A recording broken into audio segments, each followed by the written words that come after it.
आम्ही ज्या योजना दिल्या होत्या त्या पुढे सुरूच राहतील याचं द्योतक या पुरवणी मागण्यांच्या माध्यमातून आपल्याला मिळालेलं आहे।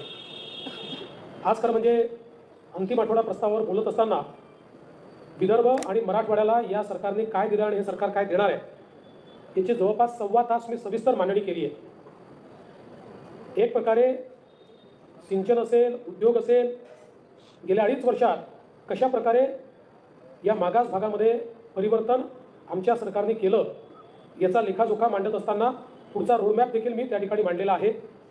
आमच्या सरकारच्या अजेंड्यावर महाराष्ट्र आहेच, पण महाराष्ट्रासोबत महाराष्ट्रातला जो मागास भाग आहे, ज्या ठिकाणी विकासाचा असमतोल आहे, त्याच्यावर आमचा फोकस आहे। आणि म्हणून नदीजोड प्रकल्प असतील, सिंचनाचे प्रकल्प असतील, उद्योग असेल, इन्फ्रास्ट्रक्चरचे प्रकल्प असतील, असा चौफेर विकास आम्ही कशा प्रकारे करतो हे आपण या ठिकाणी सांगितलं आहे।